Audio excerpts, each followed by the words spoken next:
And that kind of leads us into the second duel, right? Traxium versus Cara. Should we quickly go over the challenge? Yeah, perhaps? I want to go over the challenge real quick. I do. I have it written on my other note here. We are playing Coptic Conquest as Ethiopia. Control and convert as many Coptic holy sites as possible. Speed 5, of course, the same as always, but as we saw in the first game there, some minor technical issues that the players might not be used to, meaning if you're able to do something in Speed 5 on your home machine, no problems. It might be slightly trickier here in the studio, but hopefully not too much. Do you expect any involved strategies from this one, as Leith talked about just now? I don't know. Like, I think that is kind of impressive that he went ahead and pulled an all-nighter on that list. I think that's a really big commitment right there. So I don't know that I really see that with the next two, but let's bring them in and we'll ask them what their strategies are. Hello. Hello. Hi. Hello. All right. Traxium, let's start with you. Would you like to reveal your strategy, how you're feeling tonight? Oof, I'm feeling good. I just finished some practice, and I think the challenge is doable, but it's heavily reliant on RNG, like almost everything in this game. But skill also does a part, of course. But I may need some luck, but I think some skill is also on my side. But I'm feeling good.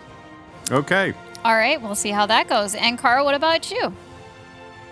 It's kind of an intimidating answer. I'm gonna go for, I think, what would be the default strategy of just like trying to discover the Ottomans, forming an alliance with them, trying to go after the Mamluks together. I don't know if it'll require that much RNG on my end. Just some careful gameplay, so interesting. Inshallah, I will do my best. We should also now. I haven't actually double checked this, but I think this is correct. So because Habibi has one win so far with one duel left, and Traxium and Cara sit at 0. We might end up in a situation here where after this duel, we still don't know who's gonna come and play the final on Friday. It is going to come down to Traxium and Absolute Habibi's duel that we're doing off stream. But even then, all three of you can, as far as I recall at the top of my dome here, end up with one win. And it'll be amazing, but also really annoying, because then I have to figure something out. Then we have to figure out the tiebreaker for it? Yes, but regardless, best of luck. And more importantly, still all to play for. Yeah. This will be interesting and exciting to see how this ends up, how they want to torture us. I mean, it's going to come down to what happens with this duel right here and then the bean counter duel that's going to be coming up this week. Who we end up seeing next week for our last one. Should we let our players go prep? Let's go give them a few minutes. Oh, okay. I mean, I don't know. Honestly, the reason why I was like, let's go have our players prep a bit, is because while I do want to put up the tension as much as possible, I don't necessarily want to do it when our duelists, as I'm now going to call them, are with us on stream. I don't want to leave them feeling super tense. But holy shit, is it tense, everyone. It is, especially I feel like with that Speed 5. I don't know how often you've played on Speed 5. I don't play on Speed 5 that often because it scares me. Admittedly, I'm very much a, pause and play kind of guy. But so, yes, there has been times when it's Speed 5. But it's never been in a situation where I'm like, holy shit, I have to go fast because I need to win this. It's been more of a Right. Yes. let's just exactly. go fast. Nothing's happened. Yes, exactly. It's like I need to pay off these loans, or I need to get this institution or something like that. You're usually working towards a goal, but it's not. Oh my God, I've got 90 minutes to figure this out, and I have to come on top, and I have to win. And it's if just the Renaissance could get over here already, that'd be super great. Exactly. Like, who do I have to friend and knowledge share to get this already? So yeah, there's definitely a lot of tension that they've got to go through, and a lot of stress. I feel like going through that, because they're also playing Wars on Speed 5. Yes. That is crazy. I mean, I get lost on Speed 3 trying to play this. I might have an army sitting somewhere that's finished a siege, and I haven't moved them. That's not good.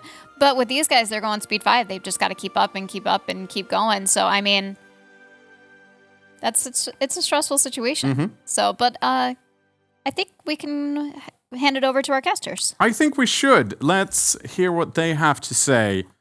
Ludi, how would you go about this challenge? Well, that really depends on a few things. Ethiopia is actually a very easy country. I would probably try and consolidate the Ethiopian lands first, and then afterwards I would try and attack the Mamluks, because you can, since you're economically amazing at the beginning, I would improve the gold mines to 10 production, and then I'd use the money from the gold mines to get mercenaries, attack the Mamluks, or wait for the Mamluks to attack. If you are weak as Ethiopia around 1450, after you killed off Adal, Damot, Hadia, Welaida, Kafa, Alodie, all those small countries, you will be weaker. So Mamluks might attack you. If that's the case, then that's great, because you can just call in your allies in a defensive war, use mercenaries, fight it defensively, bait them into your mountain forts or mountain provinces, and then you just basically attrition them to death, and then it's a free war afterwards if they attack you, to be fair. So, simple is what I'm hearing. Easy peasy. Yes. All right. Well, it's certainly simpler. Let's go ahead and let's hand it over to our casters, and let's get this started. Fantastic. I think in terms of score in this one, so I designed these two challenges to be kind of paired up, right? But so they're both kind of a smaller religion group. Well, smaller religion within a group. Obviously Christianity, a huge group, but smaller religion, and they are looking at being able to do a resurgence. They're managing to kick off and do this. So I think we're probably looking at 3. Do you think? 3? I think you can get all 5 in maybe? 90 minutes easily. I think all 5 you can get easily in 90 minutes. Okay. Yeah. Okay. So the thing is, you already start with one of the holy sites, right? You start with the one in I forgot the province name in Ethiopia. What's it called? Aksum. Then you also have Kasr Ibrim, which is right next to you in Kuria, I believe it's called. Then you have the one from the Mamluks. You take in one war. You take Alexandria or Iskandria. You take the 4 provinces in the desert, Buhaira and Iskandria. And then to take the 4th one from the Mamluks, you don't even need to attack the Mamluks again. You just snake your way through Dawasir, Miklaf, Hassa, and then you do one war against Karakoyunlu. You snake your way to the province. They have the Coptic faith in the north of Karakoyunlu. Another war, you snake your way from Karakoyunlu directly to Antioch, or via Aniza Fadl Shamar, which is 3 development provinces. So you can do that honestly super, super easily. It's not even that hard. Yeah. But let's see what happens, of course. We'll see. We'll certainly see. I mean, anything can happen. If we switch over, we're great. Looking at my perspective here. So, as mentioning, we've got Axiom, which they start under control. Then the other easier ones are the Mercuria one, of course, relatively safe bet. They'll manage to grab that. Then Yevran is obviously further afield, the one up here, and will be more challenging, but there's a good chance. And then there's the 2 that the Mamluks start controlling, one in the north and one down here, of course, in the south. But I'm thinking, I did a couple of test games of this when I was designing some of the challenges. I can get 4 fairly consistently, but the 5th is annoying. Like I kept running out of time and then being so worn out by the time I wanted to go up against the Black Sheep up here in the north, it became more challenging. It became more tricky, but we'll see. So here on Traxium's side, we instantly have some loan taking. He's grabbed 5 loans right out of the gate and immediately going against his rebels, recruiting more regiments, not wasting any time here. He is spying on Beha, no surprise there. Just trying to cut his way up towards the Mamluks and Makuria, I wouldn't doubt. And yet grabbing a couple of mercenaries immediately, helping him to consolidate that early stuff. What are we seeing in terms of early plays over from Cara, who obviously, Cara has no victories yet, but she was so close last week. Very much a strong player and has, certainly everything to play for here. Cara is doing a very diplomatic approach, I believe. She's improving relations with both of her vassals, and she's also improving relations with, I believe that's Marehan, which means that she's going to try and get Marehan as an ally against Adal in the early war. What I would do is I would attack all of those small nations before anybody else does in the first 2 years, eat everybody, and then use the gold mines to fuel the rest of the expansion. So I would attack Beja, I would attack Alodia, all of that to reach Makuria, because if you don't do that, then Mamluks will, and then you're going to have a harder time getting Kasr Ibrim, which is one of your holy cities, from Makuria. Yep. Not sure why she hasn't done the estates yet. Well, she has done them right now. Okay, that was really fast. No +1 mana privilege. This is really strange because +1 mana privilege helps so much, especially since you're going to be expanding as the Ethiopians super fast. You will get back that crownlands within 5 years. Easy mode, not even any sort of a challenge. She will obviously kill off the rebels, I'm assuming, and then afterwards she can do another one of her missions quickly. She has... Wait, is this the default mission? Do we not have the Ethiopian... Do we not have the Origins DLC? Oh. Well, it's a good thing they're not trying to get the as many missions as completed as possible in this round, huh? Yes. Do you have the Origins DLC on your site for Traxium? No. All right. I guess we haven't added them to the PCs in the office just yet. Sorry about that. Oh well. Okay, that's not a big deal. Strange.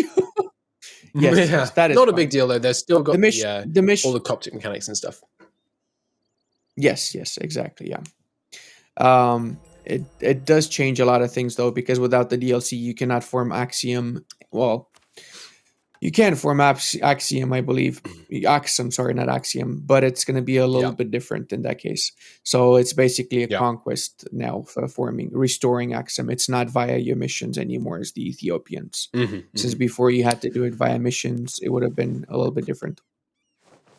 If we take a look over on the Traxium side, Traxium? We are seeing an early war. Beha is falling, but here we see the Mamluks have taken Makuria, so he's not going to be able to snipe that one early. Scores on the doors, of course, 2 each. And do you think they're going to struggle to convert things like Alexandria in time? I mean, it's only 13 development, so probably not. But, I mean, we'll see. We'll see. It shouldn't take too long for them to convert it. My only thought is if it has... if they get lots of... if they get they need to not get the provinces right at the last second. So, we'll see. But yeah, at least it's even on Origins being absent. And there we go. The first gold mine has been yoinked by Traxium here. Unsurprising. Did manage to grab that in an early war. So he's just going to, core that up and then enjoy his extra cash. He's taking out a lot of loans, Traxium here. Very aggressive. Very aggressive play from him. Loan after loan after loan coming out early. Both our players right now choosing to play at speed 4. I mean, speed 5 can be useful for sure, but I think just to keep a handle on things, I do very rarely play at speed 5 myself. But I think when they moments of peace like this, seems to me like there's a very low downside to being at speed 4, speed 5. I've just realized how similar the Alodian and Makurian flags are. Have you seen these? Look at them. They're the same. There's just a little something poking in on the right-hand side of the Alodian one. Anyway, so he's got straight up to speed, stability 3 over on Traxium side. Interesting. Peace deal from Beha. Makuria. Wait, what the heck? Makuria was just at war with the Mamluks, but now they're allied? How did that happen? They're not vassals. Okay, it was a war between the Mamluks and... Oh, okay, and here we go. Ethiopia is now going against Alodia. Oh, sorry, I missed all that. I thought they were going against Mamluks.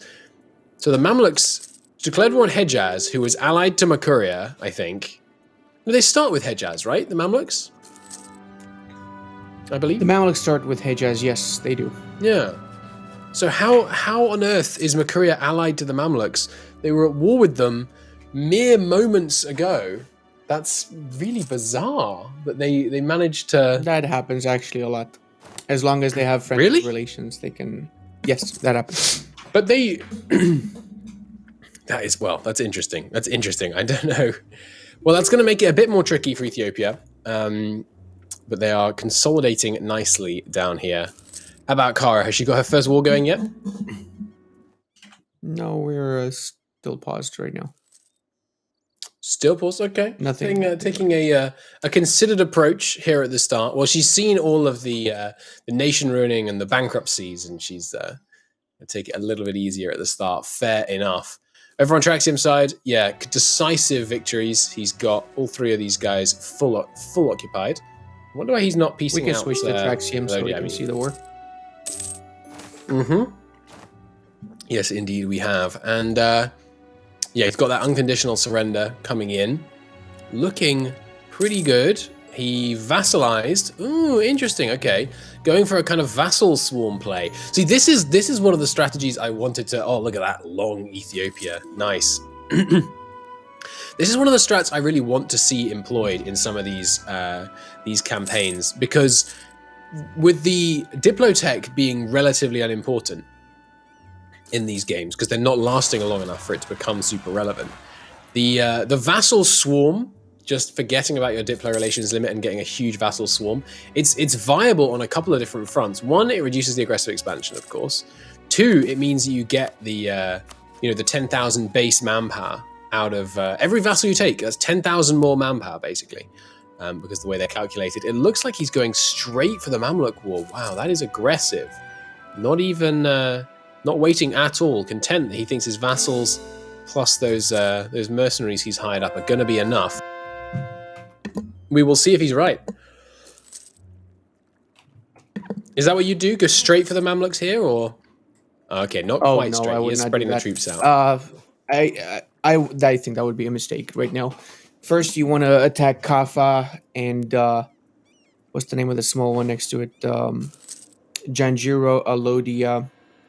You want to attack that stuff really, really early on.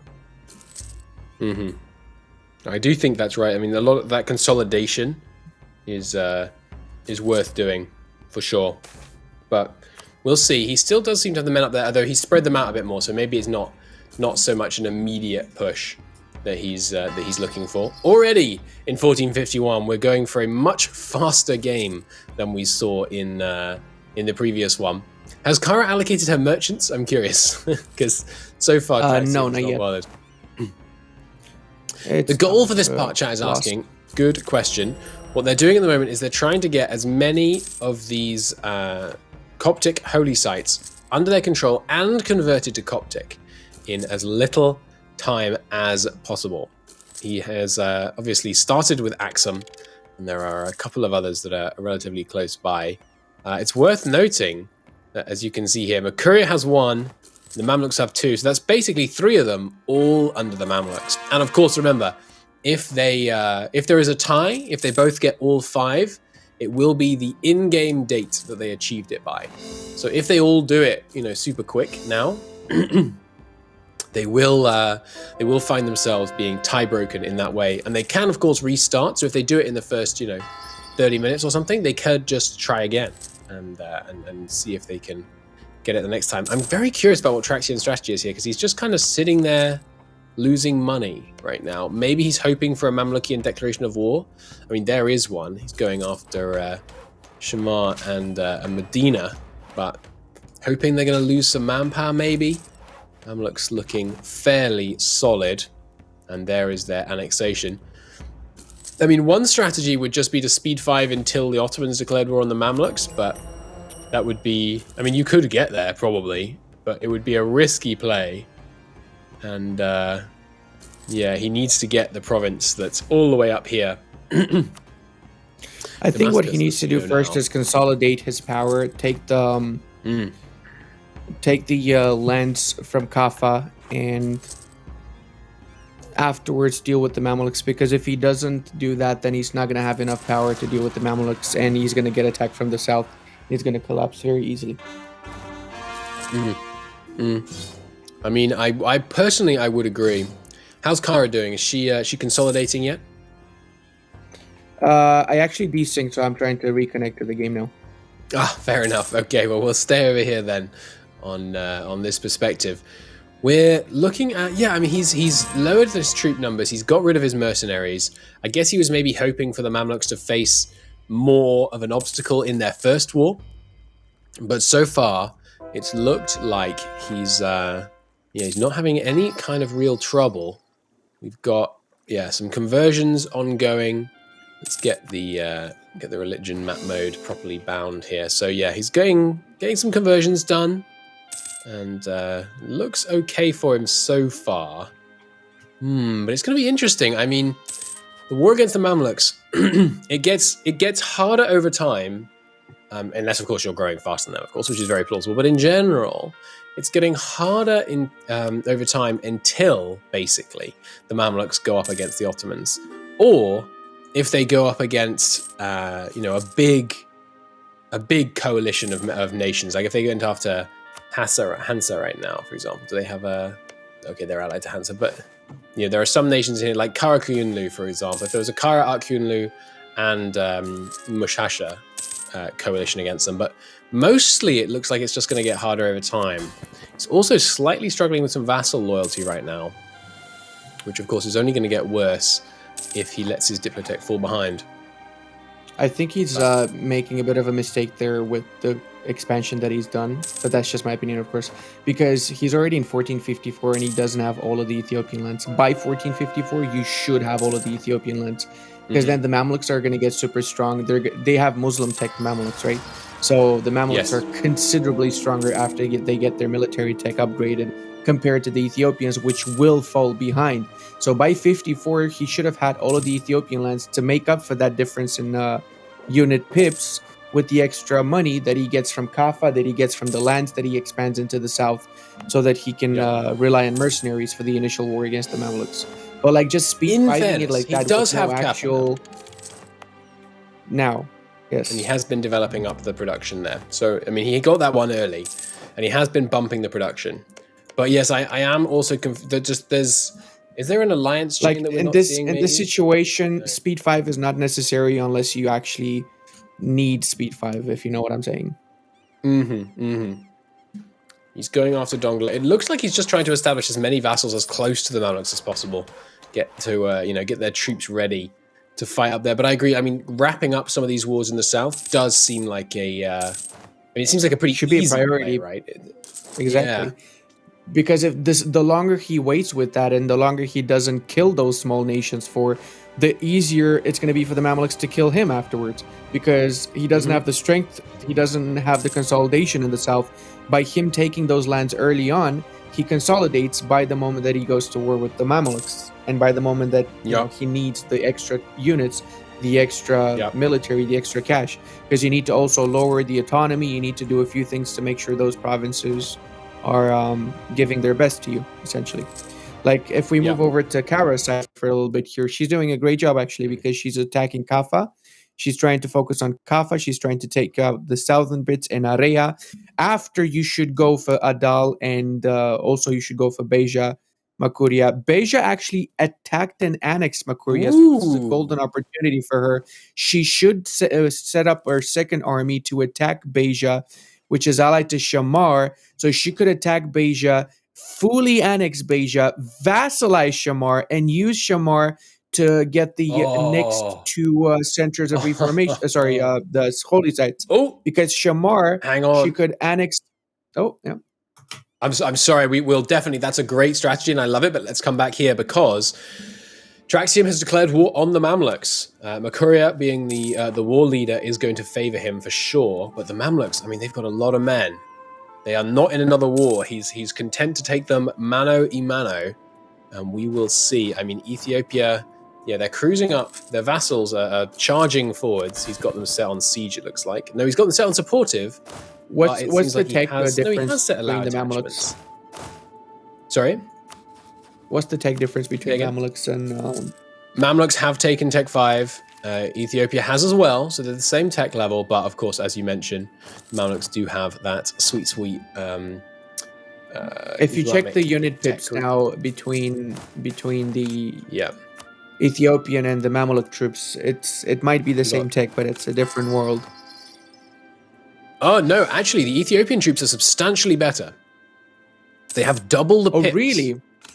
What the heck? Wow. I didn't know this. They have double the unit pips. Jesus Christ. Okay, never mind. Traxium is doing really well. Wow, I mean, there's a lot of units against him still. Double the pips. That's insane. They have 6 pips on their early infantry. The Mamluk have? How many cav on the Mamluk side? That's a bad fight for Traxium, though. Got stack wipes on one of his. Mamluks have 6,000. He has 8 on his side. Sorry, no, Mamluks have 8 on their side. Ethiopia has 6. But he looks like he's just trying to all rush of those the capital. Mamluk units? Yeah, they're getting close. They're getting close. He's got the... Yeah, this is where the bulk of his cav is in each of these 2 armies. But this is going to be... That's what you need to be worried about with the Mamluks on Tech 5, because their cavalry units are insanely good. The Muslim cav. Right. Yeah, he's got 4 pips to on the the Ethiopian Muslim cav. And the Ethiopian cav have also 4 pips, but not as many in morale, which is often the deciding factor. Wow.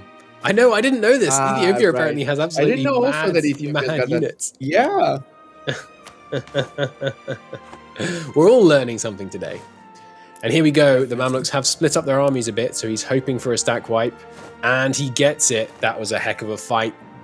Got the numbers, protected the war goal, and wiped out that Mamlukian stack.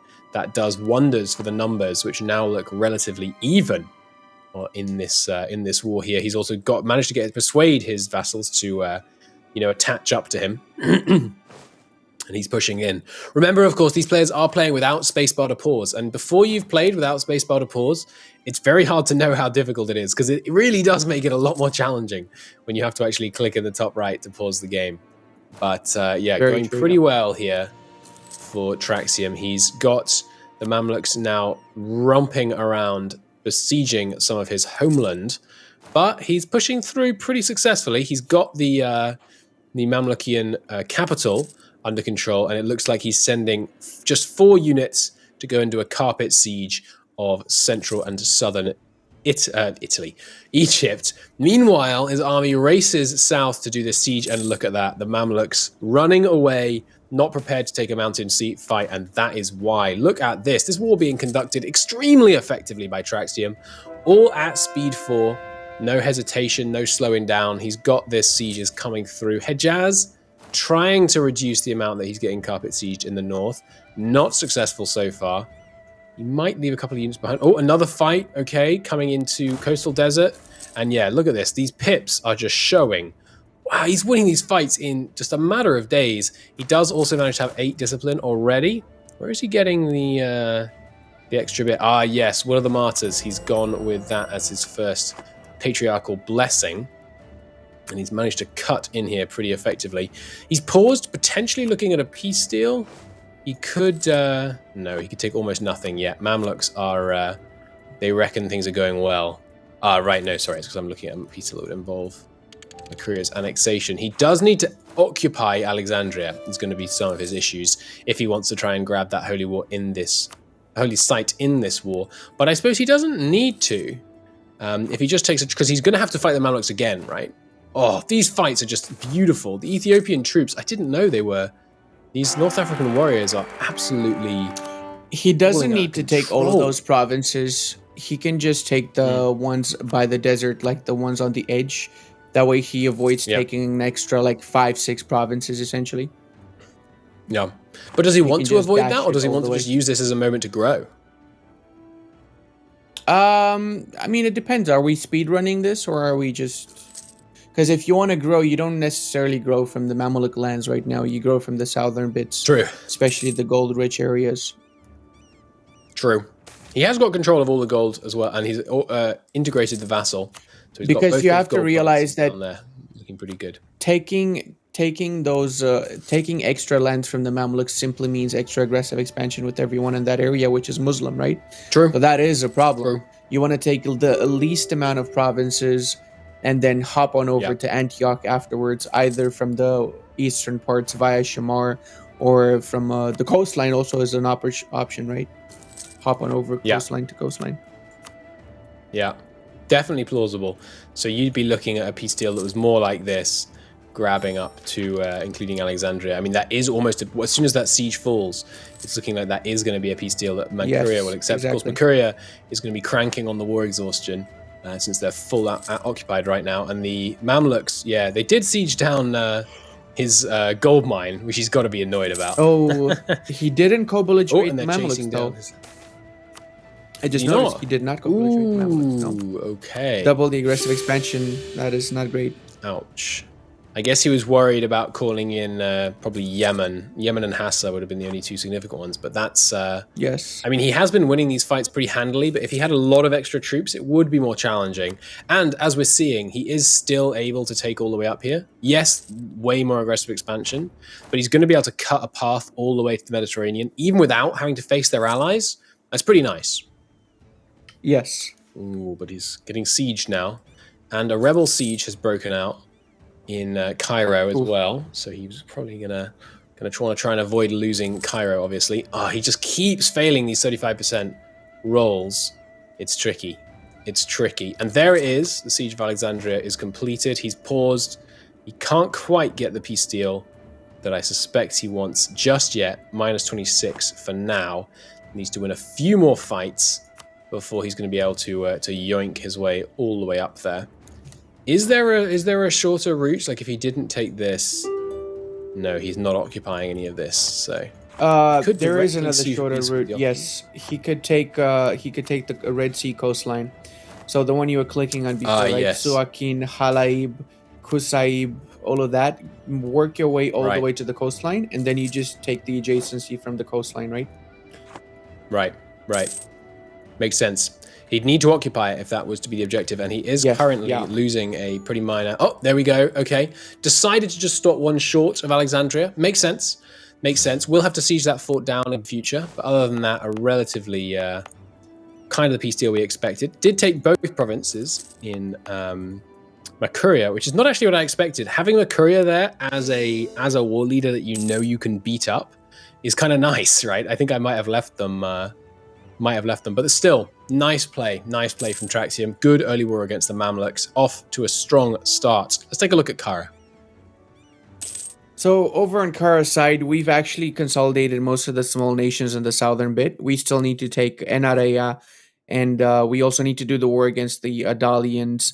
We're at war with Alodia, vassalized Beja, which has the holy city of Kasr Ibrim, and Adal killed off Medribari. So the play right now is after this war against Alodia, I'm guessing a war against Dongola, which is allied to Najran. So that's your entrance all the way here. Vassalize Najran, attack Dawasir, Hassa, and you can work your way to the other two holy cities, right?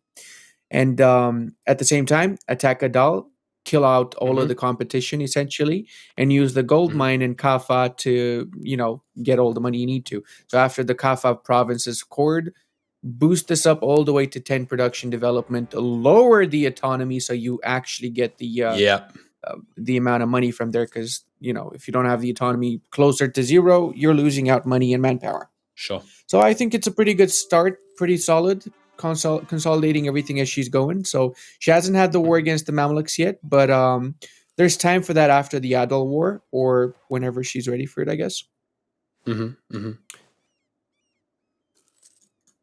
Okay, meanwhile over here... plan here? Yeah, over on Traxium's side, we've got a quick war against Dongla. I have to imagine that's going to be a nice trivial conflict for him. And then, reduction of autonomy. Did just miss it, actually, annoyingly for him, on Kaffa. because they're at 26 autonomy right now. That goes below 25. He's going to be wasting the autonomy click, and he was able to click it before he declared this war. A bit of Mamluki and separatists, not causing too much of a problem. In terms of likely next plays, he's still... he's with the Rassids here. Okay. He could... Well, he can't vassalize them because they're... that's still the mechanic, right? Yes, he can't... Oh, no, he could vassalize them. Yeah, vassalized Rassids. You could vassalize them. You could use some of their claim. Yeah, that could be good. But be a bit annoying to try and get to for him just now. And yeah, the Mamluks continuing to blob out into Arabia has to be a little bit concerning. Because, he demonstrated just a dominant display against the Mamluks before, but they're still a threat. They're not to be underestimated. The amount of dev he's taken off them, it's, it wasn't huge. It was probably only, 15% of their starting dev that he's yoinked. There's still a lot of oomph in the Mamlukian war machine. He is going after the Rassids. Nice. Okay. I do like like I said, I really like this vassal heavy play. I think it's good fun for sure. Ooh, an embassy for aid. Is he going to try and ally with Portugal? That would be an interesting play for sure. I think honestly, the way it's going so far, it looks like we might see both our players getting to 5. In which case, it's going to come down to time in game. And so far, obviously, they have the same number of holy sites, technically, but the in-game time right now favors Cara. If it were to come down... are we talking about years, or are we talking about the actual years. time as in years? Right, yeah. Okay. Yeah. The tiebreak, when the tiebreak that I'm using as standard across all challenges is equal, unless something else is specifically specified. It's just the fastest time you've achieved something in-game time. Oh, he didn't go for the Racid Vassal. Okay, just used them, just pieced them out. Grab Dongler. Okay. And he's still got his big spy network on the Mamluks. Presumably already grabbed his claim. He hasn't actually grabbed his claim yet. Up there, slowly coring his way up. Interestingly, not coring some of it. Okay.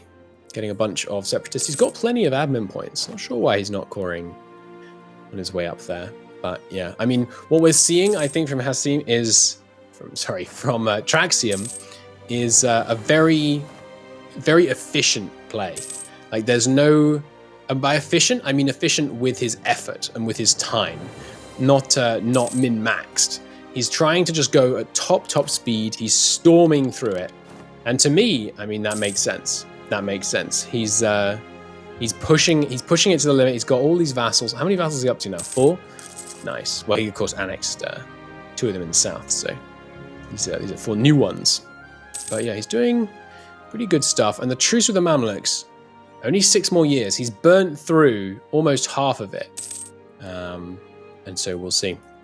Flory is not playing this season, no, although I don't mind telling you that he has said to me personally he'd love to be involved in the future. So we may well see some Florionomics coming to these challenges in the future, which would be a good time. It would certainly be a good time. Okay, what's the next play here? Yeah, he just seems to have no interest in going against Adal. I think it seems like Traxium's play is going through the Mamluks, ignoring the possibility of going around Arabia. But you were saying earlier, sorry, I had to cut you off because the Mamlukian war kicked off. What would be your strategy for getting up towards Cara? For getting all 5 of the monuments within the shortest amount of time possible in-game? Yeah, that would be you had to get going towards for Cara. the Arabian lands. Sorry, when I say Cara, I mean Cara Kyunlu, not Cara the other player. Oh, right. I was thinking about the player. It was a little bit weird. So, my play would be going towards Miklaf Dawasir. So either vassalize someone in that area that's allied to Dongola, Beja at the start of the campaign, because that always happens, right? They ally either Niklaf, they ally even Dawasir sometimes, right?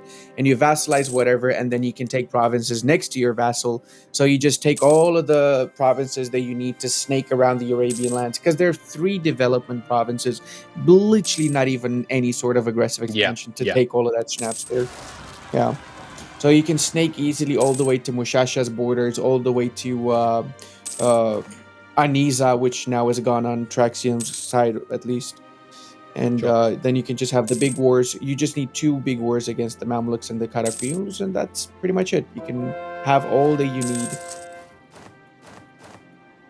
I mean, Because end of the day, there's 3 monuments in 2 countries, right? Yeah. Yeah. Copts are coming out of hiding. It's a glorious day. They're coming out of hiding in Dongla.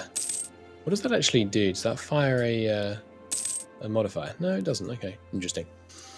Yeah, it's looking pretty good. Let's hop over to Cara's perspective. And so she's still consolidating, but there we go. The war against the Dahl. Let's have a word on that. You were a big advocate of the war on the Dahl, right? I still am. A Dahl, of course, you need to take out, because the sooner you consolidate the Horn of Africa here, the easier it's going to be to fight against the Mamluks. So by 1458-59, let's say, Mamluks likely will declare on you, and you should be able to withstand the Mamluks' attack by, marking up, using your gold mines, and just completely crushing their armies in defensive battles. Or you could do the opposite and just go full schnitzel and go take a lot of mercenaries and attack them yourself. Whichever is fine, as long as you're playing it slowly, you're playing it cool, and you have your back covered. Because the moment that you attack the Mamluks, or the moment that you're at war with the Mamluks, if you have all of the Horn of Africa under your control and you're not worried about anyone attacking you in the rear, then it's an easy war, cool down, and you can easily win that. Whilst you're waiting for the truce to finish, after the first war with the Mamluks, you're just snaking all the way to the Karakuyunlu land. That's the easy approach. And if you do this on speed 3, speed 4, you can do it very fast as well. Fast as in fewer years in game, not necessarily fast as in faster in the actual time. How about you? What do you think would be the best approach for Cara and her situation here? I mean, I think it's good to consolidate. I would be keeping a much closer eye on the Mamluks than we've seen her do. I think the moment to declare on the Mamluks is when they're in another war. They really have stayed quite peaceful so far, but she's also been going a lot slower, of course. So they've had a lot less time. Sorry, if you could just you take for a second. I need to type for a second. Yeah, of course. I don't think that the Mamluks will go into any significant wars anytime soon in the early bit, because the only country that would actually be able to stand up against them is the Ottomans, maybe to a certain extent Karakuyunlu, both of which will not get involved into wars until they consolidate their own specific regions. So Karakuyunlu and Ottomans regions. So because of that, most likely when you're playing as the Ethiopians, it's either the Mamluks attack you or you're the first one to attack the Mamluks. That's pretty much the first big word the Mamluks have. So you're not going to be able to get a lucky break to wait for the Ottomans to attack them or for them to be at war with the Mamluks, because that might actually be in the 1470s, 1480s. So unless you're willing to wait for a very, very long time, that would be just honestly a waste of time. As soon as you consolidate the southern bits, you should focus your attention 100% on the Mamluks and on the rebels that you're going to get, because you will get a ton of rebels all around the country. You have to be able to manage your rebels whilst at the same time managing the Mamluks. We got a second reform here as well. Oh, nice. Okay. Well, I'm really enjoying the new reforms added in 1.34. So much more diversity now compared to before. Definitely fun, Yeah, I agree. We've gone with curtailing noble privileges over here for Traxium. Was Cara picked? Traxium has actually already got his third one available, which is pretty nice. Wow. Okay, that's pretty good. What year is he in already? 74. He's plowing through, and here is the second Mamlukian war already declared. As he's charging up here. Mamluks, again, not in another war, but they do have low maintenance.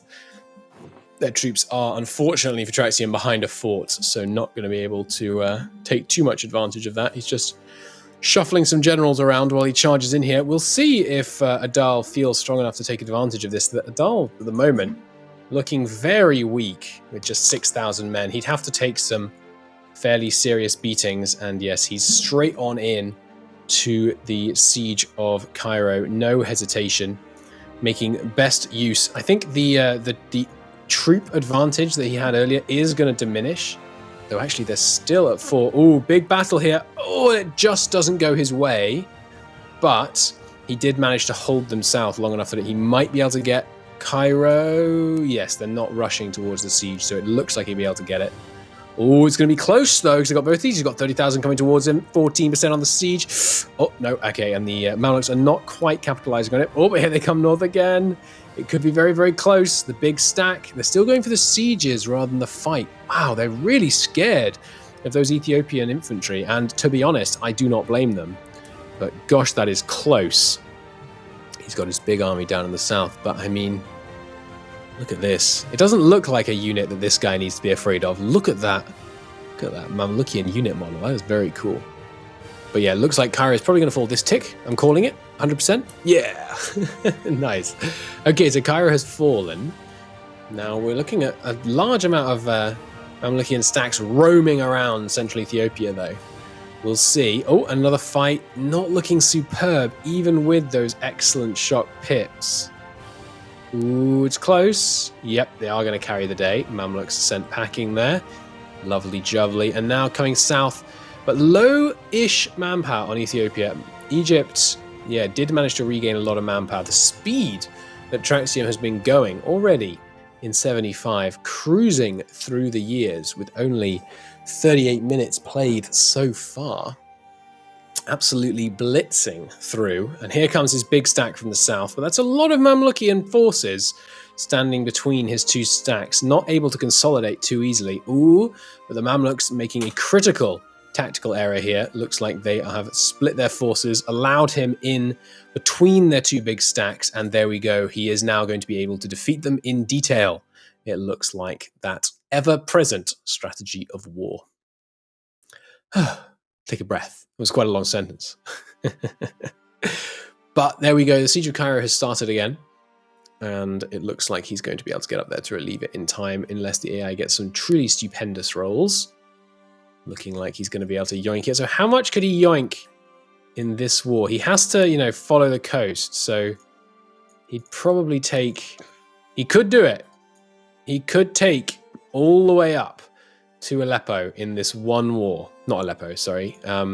Yeah, he could. Damascus? 124 aggressive expansion is quite a bit, though.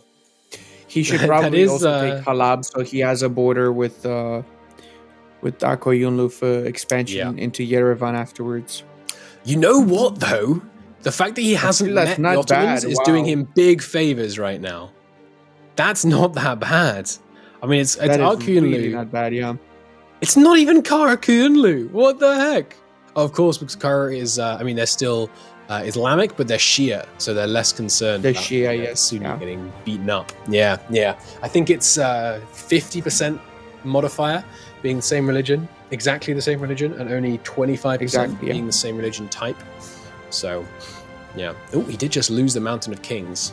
Unfortunate. But yeah, he's cruising through so far, and that is a peace deal he could definitely live with, and that puts him on a border with Akkuinlu, who would then be a relatively easy fight. They haven't got any major allies, and yeah, this is one of those strategies you often use in Ryukyu World Conquest campaigns. When you've not met someone, they can't declare war on you, and they can't declare war on you, but they can't get any aggressive expansion. So as long as you're conquering, when people don't know who you are, you can get away with a heck of a lot of it. That's for darn sure. So we'll see. Exactly. Yeah. If he makes full advantage of that, I don't doubt that he will. Is that the most optimal route to conquer it? We're looking at 476 on the admin there. I suspect you might be able to get that would be the most optimal for sure, yeah. Do you think more than this? No, that's actually better. That's actually smaller. Oh wow, because that's lower development land, isn't it? Yeah. Just because that Nile Delta is obviously extremely. And that would destroy the Mamluks because it would split them up in 3 different sides, so they wouldn't have access between their areas. Partitioning the Mamluks. That's pretty satisfying, and that's like 25% less dev that he'd have to take if he did it that way. He's obviously going to have to siege a lot of forts to make them willing to accept a peace deal like that. But I mean, there's nothing that's going to stop him now. That unit quality, absolutely. I mean, it's almost gross how devastating those Ethiopian units are early game. I need to go and do an Ethiopia run. I have done it before, but not for a while. I think I should go and do their new Origins missions. I hear they're good. Not that I can show them off. They're amazing. I really enjoyed the Ethiopia DLC. It's one of my favorite. The Origins DLC, sorry. Yeah, no, it was definitely a good one. Gave a lot more, a lot of that ever enjoyed flavor to a bunch of those states. And here he goes, ramming himself into these mountains. Isn't there normally a fort in Al Karak? Did the Mamluks destroy There it? is, yes. There is. Interesting. I wonder why the Mamluks chose to get rid of that. Probably regretting it just about now. Looks like he's decided he needs to pull back on this offensive to deal with some of the sieges, and you can see why. Oh my goodness, I hadn't noticed. Perhaps Traxium hadn't either. Ethiopia right now, almost 100% occupied in the actual homelands down here. Oh my god. And bankrupt because of it. Oh no! Oh no! That is not going to do wonders for his army morale. That is not good for Traxium. That could spell a turning. Exactly what I'm talking about. Making sure you have a consolidated backbone. Oh no! It's over. He needs to peace out, but he can't. He's at negative. He's gonna have to restart this one. That looks like a restart to me. Oh, it was going so well. He was cruising, but I mean, I wasn't checking the economy, and it kind of seems like neither was he. Yeah, letting those gold mines both get occupied in the south really turned it around. Oh, it was going so well for Traxium. Does he have the gold mines at 10 production already, or more? He pushed them 1 to 11, 1 to 13. Wow, both occupied. He likes to live dangerously. He does, yeah. Of course, remembering above 10, you get increasing odds for the depletion of a gold mine. Depletion, yeah. Gosh, that is and this is a stab hitting peace offer, I believe. Oh no, it's not quite. Yeah, it was not quite. Oh no, they're nearly at the point where they're going to start hitting him with the nasty peace offers. He's still pushing, going for this siege up here in the north. Oh, the assault, the failed assault. Oh, it's all falling apart. That's tragic. That's absolutely tragic. And what's the war goal? Alexandria. Okay, so he will at least hold on to the war goal for a bit here. But after that failed assault, and it looks like Cairo is going to fall against him. Oh, that's so bad. It was going so well. It's going so well. Well, it looks like the slow but steady Cara is looking like she's in a much better position to win this race. I mean, there might be a parable. And look at this. Ethiopia is going to go bankrupt again. In just about 6 months. Ethiopia is going to have their second bankruptcy. And I mean, he's trying to siege race them right now. He's got the cannons. I mean, that will help, but Cairo is going to fall. Yeah, told you. There you go. I mean, he may restart. Yeah, absolutely. Let's hop over to Cara's because this is looking like... Are you doing a restart? It looks like there's going to be a restart on this side, but we'll take a look at Cara for a while. So Cara just changed her capital to Shiwa, which is great because that event not only changes the capital, but it also gives a lot of autonomy reduction.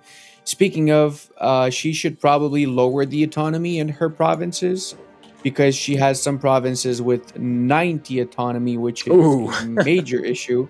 98. Like, she's getting no money, she's getting no manpower from these provinces, so she has to lower that. The sooner the better. Especially the golden province over here in Kaffa has to lower the autonomy so she can increase her economy by a ton. Let's see what her economy is like now. She's getting 0.14 ducats. It's not really amazing considering you're playing as Ethiopia when you should be getting a lot more. Not even maintain the armies either. So that being said, pretty much consolidated everything. Just needs to get Gondola, a little bit of Medjugorje here, and I don't think it's necessary to go into the Marehan area just yet. No, once you're up Start to that focusing level, on expanding Adal is the into consolidator. Mamluks and. Sorry, go ahead. No, I was just saying, yeah, Adal is the only consolidated threat there, really. Beyond that, I completely agree with you. Exactly. It's not necessary because it's just really weak nations wouldn't make any much of a difference anyway. Yeah, they're fine. So as, what like, she little needs to buffers. do now. Exactly. Yeah, she can focus on snaking around the Arabian lands to get to Karakoyunlu and getting ready for the war against the Mamluks, of course. Plus, improving relations and integrating the vassals with Damot being the first, because Damot is the gold mine province. So, of course, we want to make sure that we get the second gold province from Damot. The sooner, the better to integrate. Yes, those absolutely. provinces, of course. And I'm guessing rival, she's going to be getting the Mamluks soon because they are available. Can send. And she's a still early support enough that she can info. make full advantage of that troop quality advantage over the Mamluks. Exactly. Yes, exactly. So let's see how many units the Mamluks have. 36,000, and Ethiopia has 22. Not even up to maximum land force limit. Let's see after lowering the autonomy what our economy looks like. Well, we gained an extra 2 ducats now that it's full maintenance. There you go. Well, 1 ducat really. Is that lowered the autonomy everywhere? Most places. I'm guessing also we have to wait for some of these to finish coring. Oh, yes. We're in the process of coring all of this right now, actually. And we're also still not destroyed Dongola, which has access to Najran. So, like I was saying before, if she vassalizes Najran, she can easily take over Dawasir. And then Dawasir is allied to Hormuz also. Well, I guess it wouldn't be much of a difference. Hormuz is going in the opposite direction. She needs Hassa afterwards. Hassa is allied to Medina, and Medina is allied to Hassa and Dawasir. She cannot do that though Medina could because be... she cannot co-belligerate it though because Medina is guaranteed by the Mamluks, which would mean that the Mamluks would join in if she does co-belligerate Medina. So she'd have to do Yes, a of separate course. Mamluks war first before that one. We got our second aspect. No, we don't. She hasn't converted Kasr Ibrim to. Oh, Beja is Sunni. Oof. She needs to make her vassal of Beja Coptic from the subject's interaction. That's going to make them very disloyal, so she's going to have to pay off their debt as well to make them more loyal. Meanwhile, there, she's over on getting there. Traxium's side... Sorry. Yeah. I mean, that's a really nice Go ahead, consolidation, and she's done it early enough that she still has that mad unit advantage over the Mamluks. I think now is a good moment, honestly. She's nice and consolidated, but we'll see. Exactly. Meanwhile, over on Traxium's side, we are back in. He's taking loans. He's kicking off. We're going to see him, presumably. I mean, so we saw he's restarted with about half the time left. Slightly less than half the time left. What we saw him do last time, in this much time, he's going to need to go even more than that, basically. He's going to need to go faster, and he was pushing it to try and go just as fast as he can. I imagine the difference he might try and do this time is a bit more consolidation, but we'll see. I mean, he's been pushing it. He was pushing it on the clock last time. One advantage he might have over Cara is this time he's gonna, if they were to both only get 3, for example, let's say they both got Alexandria, Axum, and the one in Mercuria, which is looking not unlikely at this point. He has a solid start now to be the one that gets them earlier in game time, because he's of course starting again. So, the one good thing about starting again, it does set you back in time, which is an advantage if you're trying to grab it in game time. But I mean, we'll see. He's killed the initial rebels, gone straight up to speed 4. He's pressing through, but let's stay with Cara for a second here, because I think we know what Traxium's going to do in these early stages, because he's already done it. And he's most likely just going to retread steps, I have to imagine. Cara right now is at war with Dongola and Najran, so I'm guessing she will be vassalizing Najran and fully annexing Dongola. I'm actually surprised to see Rasids attacked Hadramut and they fully annexed Hadramut. So Oh, yeah. that's strange because Racids actually starts with the core on Damar, if I'm not mistaken. Should be here. Yeah. Yemen, Aden, Racids, yes. And normally they attack Aden, so I'm guessing Aden had better alliance sets, Allies. Mara and Marihan. Yeah, enough to scare him off. Interesting. Enough to scare him off, I guess so, yeah. Racids is one of the greatest nations idea-wise in the game, by the way. They have insane ideas. Oh, yeah. We hop on over to the Racids for a I'm not sure second. I'm familiar. Racids have What they insane got? ideas. So we start Morale, goods with produced. national Ooh, shock manpower damage. plus 20%, infantry combat ability, morale of armies, shock damage received minus 15%, an extra land leader shock guarantee, trade efficiency, goods produced modifier, and the trade power. It is absolutely insane. Every one of these ideas is is- amazing. So That is insane. Though that is an It is amazing one of the idea jewels. set. definitely one of the Nice. jewels of the Arabian Peninsula here. Oh. And they're also Shia, so they get they get Oh, the, yes. cool Shia morale of armies. They get the shock damage as well, so they get all the Shia buffs. Zaidi school shock damage received minus 10%, and shock damage inflicted plus 10%. So you get minus 25% shock damage received with the idea whenever you unlock it. It's a very shocking Freaking nation, heck. let's say. No messing about. Let's hop over back to Traxium for a second. No messing about at all here from Traxium. He's got Kaffa occupied and yoinked, and he's got the war against Beha ongoing. Who else is in the war against Beha against him? Oh, that's why I got into that one. Okay, interesting. But yeah, he's stomping around so far, having no troubles so far, and yeah, interestingly, the important province actually got yoinked away. It looks like. Am I losing it? Oh no, sorry, Behest does still have it. Yeah. No, it's the other one. So they're Yep. yeah. He's going in well so far. He's going nice and fast. And there's the Alodia War. Yeah, he's going to set up his vassal swarm, much the same as last time. I mean, the strategy last time, it was it's heartbreaking. It's heartbreaking because it worked, right? I mean, It did, yeah. He pushed it so well. You can often find yourself in a situation as an aggressive player where you think, I don't need to defend against the AI. I can just attack, and then through attacking, I will gain victory, right? But when you have this situation where you only have 1 or 2 forts in your homelands, and they have a level 3 fort you have to siege through, and that kind of thing, yeah, when the AI wins the siege race, it's a sad time. It's a sad time for sure. And it looks like all he has to do is do more or less the same, but then be a little bit more defensive, because he spent quite a while paused, thinking things through, finalizing plans. If he can just do this whole thing at speed 4, speed 5, I mean, I would be honestly at speed 5 right now, because he knows he's got some catching up to do. But if he's been watching the stream, which I think he hasn't, but if he knew where Cara was, he might be a little bit comforted, because Cara, to me, it's Cara's game to lose, but Traxium she's shown much more solid play than Traxium so far. Much safer, much more consolidating, much more conservative play. But which means that when it's her game to lose, she's less likely to lose it. But Traxium, he's got this speed that Cara just doesn't so far. So it really could still go either way. Lud, if you had to make a bet right now, what do you reckon?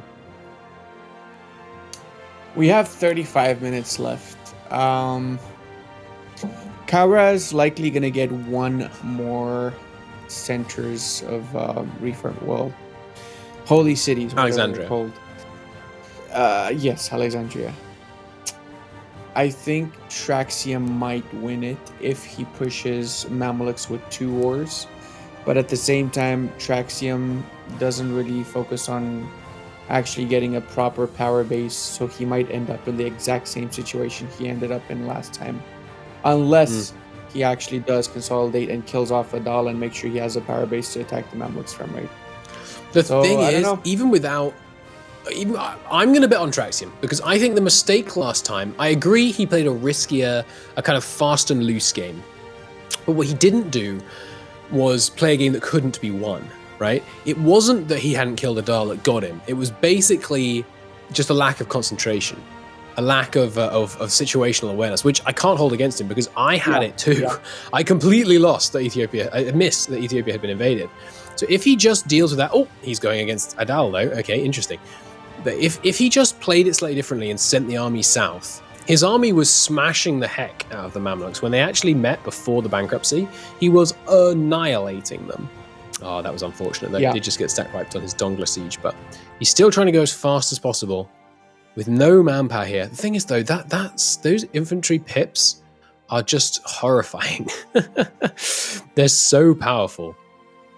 But it looks like he is going to be able to take Adal here. And Lodia, his new subject, is raising up some new troops for his defense, which is looking pretty good. And yeah, rallying up his troops, going after Behar's army. It's looking... I mean, it definitely could go either way. But I mean, to put this into perspective, though, he's already 6 years into the game, and he's got Kaffa, he's got pretty much Madhubari. He just needs to do the peace deal. He just needs to do the peace deal with Beja. So he's not bad off. He's really not bad off. He almost finished the siege here. Well, he's got 7%. He got stack wiped on that siege. That's a bit of a problem. But unfortunate. Yeah. Still but good. There's the yoink. Good. He's still got a grace perk. Yeah. And there's the yoink on Behar, looking pretty good. I mean, yeah, he's going into Dongla. Okay. I mean, presumably after these wars, it's Mamluk time. And the Mamluks, I mean, they're not distracted. They do have no manpower right now, though. Ooh, that's nice. How'd that happen? They must have got some bad events or something. Because that is, I mean, that's unfortunate for the Mamluks, that's for sure. And there's the, there's the 100%. In the Mehran War. Okay. I mean, he's looking in a pretty strong position. I mean, he also has no manpower, to be fair. So we can't give him too much credit for the Mamluks' zero manpower when he himself is also finding himself lacking manpower. I mean, the manpower is not really relevant as long as you got the money for mercenaries, to be fair. As long as you got the money. But we know that, I mean, that's a situation that can provide a problem. But so far, he's managing to outgrow the manpower problems. Sorry, the money problems. Just racking up the ability to take more and more loans. And with only 32 minutes left. Yeah. Yeah, here's something interesting if we switch over to Cara's side for a bit. She actually declared war on Warsangli. I'm curious why she did that. She knows there's only 30 minutes left, right? Warsangli is not really necessary for this. And she didn't... she did co-belligerate Yemen. Okay, so I'm guessing she wants to actually get the lands from Yemen. That's why she did it. Does she have the fleet to pull that off? No. Okay. She has no fleet. I mean, I'm not sure how she's that's strange. Pull that off. I don't think she can even get military access to the Mamluks, can she? She cannot. Speaking of, she probably should send a scornful insult for the extra 10 PP. This way she gets one extra of each mana point from the Mamluks. Nice. Yeah. So this way she doesn't miss out on the extra 3 mana. Definitely would be a good idea. She will be stuck in this war for a while now, considering the fact that she cannot reach the Yemeni land. How is everything on Traxium side? Well, he's just got the cause for war against the Mamluks event from the fate of the Egyptian Copts. I don't believe that starts the right kind of war for him, though, so he's probably not going to choose that. He's got his military tech up. The Mamluks haven't got theirs, not to 5 anyway. So he's looking like he's in a pretty good position. He switched the infantry type. Probably about to take a host of loans, merc up and get on in there. He's got the got enough for the claim on the Mamluks now. In fact, he's already got one claim. So it looks like he's in a good place to launch it. With 30 minutes left, I'd say he still has a pretty good chance. We could see it kick off here. And he's in a very similar position to last time. Interestingly, we're seeing a jam come down here and beat up. I was thinking the same. Yeah. I was looking at a jam taking over Mushasha, and I'm like, what is happening there? Unfortunately for him, this delay with that war has let Mamluks get some manpower back. So they're in a stronger position than they were a moment ago. He's stabbing up.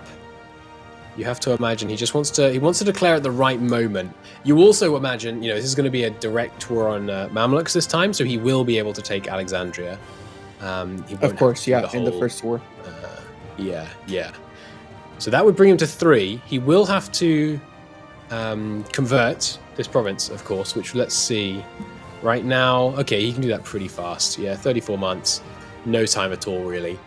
He'll be able to do that in probably like 3 minutes, maybe. Yeah. Maybe even slightly less than that. But yeah, looking pretty good to be able to cruise in here. Oh, here's a pause. I suspect that means there's some loans being taken out. And we'll be pushing into the Mamluks very shortly. With only 28 minutes left, there's everything still to play for. I think we might see an in-game time tiebreak. There are the loans. There are the recruits. There are the mercenary companies coming out. No big He's getting surprise. ready. He's getting ready. It looks like it's all going to kick off very, very soon. There's the mission. And yeah, did take nothing against the Dahl, but he's got them truced out now, so they won't be able to cause him any problems. There's 27,000. Excuse me. There's 27,000 men. That should be plenty for him to cruise in against the Mamluks, given that monstrous infantry pip advantage. Something I don't know, actually. For mercenary companies, they don't share your pips, right? No, it depends on their origin. So it depends on where they're from. They're still great. Yeah. The ones that he's got Same are both for North African warriors. So you could get the higher tech mercenaries or lower tech mercenaries, depending on where you're getting them from.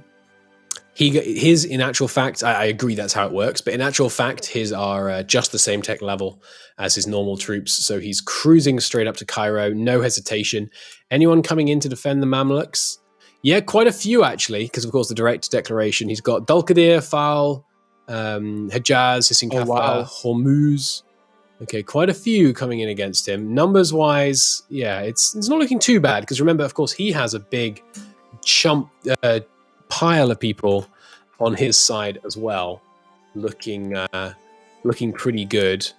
Yeah, his vassals are kind of getting given the business by the Mamluks in the south. Unfortunately for him, they're not rallying up and managing to cruise on through. He may suffer the same exact fate. It looks like he's going to try and take Cairo and then turn south to defend with 35% siege progress. Yep, there you go.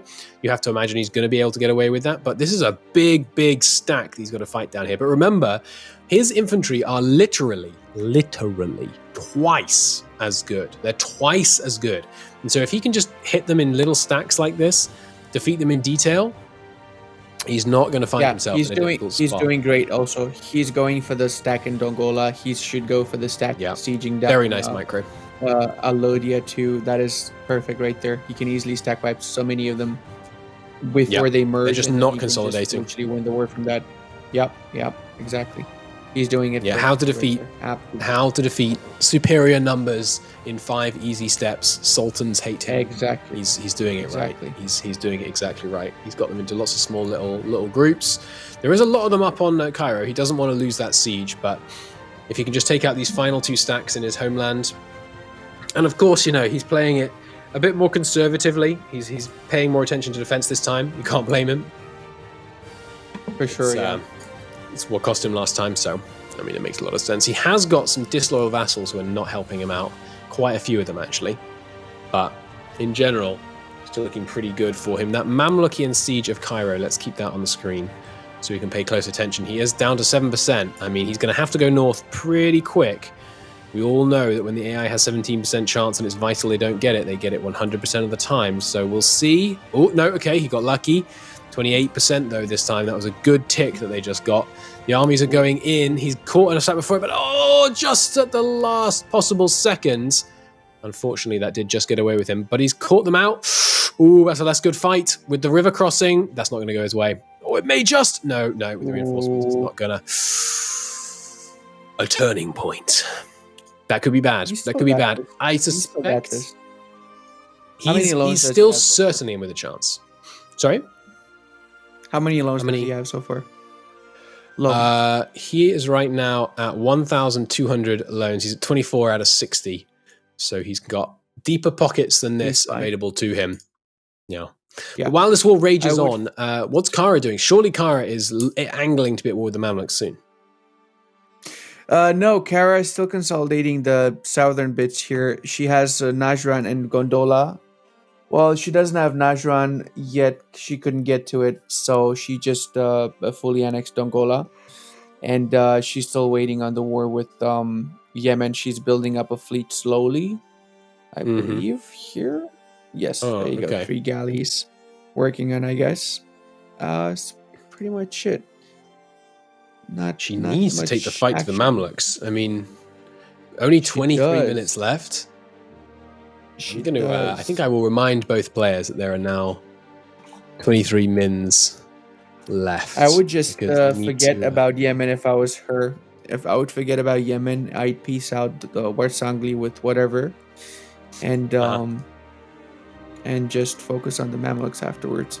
Also, she still didn't integrate Damot for the extra gold mine.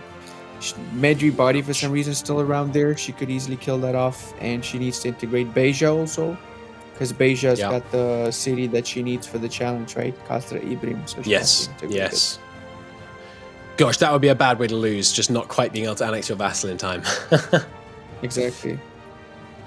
Yeah.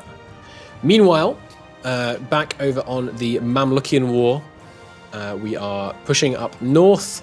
The right, just heading on up the River Nile here, as we cruise back towards Cairo, and the numbers have gone decisively in Ethiopia's favor. We are now looking at, look at that, only 18,000 men left on the entire side, but it has taken another 13 loans, it looks like, to make it possible. So he's seriously in the economic hole, but with a situation like this, his vassals are becoming more loyal, so they're doing some of his carpet sieging for him. He's got the siege going nicely, but yeah, the big Mamlukian alliance chain that caused him significantly more trouble this time than last is certainly a concern. But with that good siege of Cairo, it's looking like he's going to be able to bring it home and consolidate this war. The question will be, of course, can he get a second war in time? I think the answer is yes. Can he win it in time? I don't know, but I feel like he could basically move his troops home, lower spending on them, just speed 5 through 15 years. I mean, that's going to take, it's going to be close. I think speed 5 through 15 years takes about 15 minutes on this PC, it looks like. So, we'll see. Let's just check what peace deal he can get in this war. So for 129, he can get this for 40. Only 40. So I think the best peace deal, it might be something weird like, ooh, he can get close. Let me just experiment with some more peace deal theorizing. Because what if he did this? Oh, it's so close. Oh, He yes. can so nearly. Oh yeah. He can so nearly get them both in this war. He could. Oh, yeah, that's really great there. That's really great. And provinces cost less when you occupy them. So Also, yes, if he can sit on them for a while, wait for the autonomy to go up a little bit, so that could give him the edge, could give him the extra province, actually. and then he might be able to get yeah, both in this let's war. see. Because the thing is, Exactly, even yeah. if he had time for a second war, he wouldn't have time for the conversion, probably. To have to wait for the core and then the conversion up there on Aleppo. Is he doing would the be- conversion on Kasr Ibrahim right now? No, he's still not. He's just converting What is he Beha for converting? some reason. Oh. Beha for some reason. Don't know why. I would lower the development on Kasr Ibrahim to make it quicker. The lower the development, the faster you Yes. convert it. For that matter, Beha too. Just lower the tax dev. You don't need it anyway. No, definitely not. I mean, he's not going to get into a kind of a falling apart situation here. unless he lets himself get kind of really almost full occupied like last time. He's in a very stable financial situation. But yeah, this war just carrying on, just stomping over the Mamluks. Let's take a look over at Cara. Over on Cara's side, she's started to integrate both of her vassals here, Damot and Hadia, the initial starting vassals. So she just has to integrate Beha afterwards. But she did give out the nobility integration policy, which is good because this means that she's not getting the -3 Diplo rep stab after she integrates her vassals. So she can just directly integrate Beha afterwards whenever she has the relations with Beha, which I believe she does. And I guess the only thing she's waiting for right now is the war with the Mamluks. I'm guessing she's waiting for a good opportunity. Mamluks are allied to Karaman, Fezan, and Hormuz, so they're actually not that tough. I think she can do this. They have 46,000 units, so she would have to take mercenaries and a lot of loans before she does it. But she only has... Oh, wow, she has 17 loans? What? How? Okay. Ouch. Okay. We will definitely return to Cara, but just briefly to hop back over to Traxium. Sorry, he's taken the peace deal. He didn't go for the whole thing in one go. He has, however, grabbed Alexandria, which gets a modifier, the Faithful Liberated, plus 2 local missionary strength for 10 years. So he will not have trouble converting Alexandria once it's obviously no longer a core being developed there. He's going to be able to do it in just 45 months. Pretty good. Which means that once and he's converting the other one, which means his score is likely to be at least 3 for Traxium. Nice. Good war there, and now he's obviously just speed 5ing his way. I mean, honestly, truce break, right? I feel like truce breaking is he is in a pretty difficult loan situation, but I feel like a truce break would be, you know. I think he might go bankrupt if he truce breaks though. What's his aggressive expansion right now with the surroundings? Good question. He is at... no one can join. Not a single person is eligible to join the coalition, apart from the Mamluks, of course. Oh, okay. Truce. Yeah, so he's fine on that. But I agree, his economic situation is not ideal. Honestly, I would take the risks. I would be pumping the... I wouldn't. And he has annexing second gold mines. That's good. Yeah, I wouldn't do it if I was him because... Really? He's got 17 minutes left. He's already ahead by 1. Actually by 2 because Cara didn't integrate Beja just yet. So he doesn't need to risk it because if he does do it right now and it doesn't work, he lost everything, right? Whilst if he just waits for a little bit, fixes his economy a little bit, gets ready for the next war properly, he can just speed 5 it until the next war, right? And he has all the time in the world to fix the economy until then. Did he even lower the autonomy in the gold mines?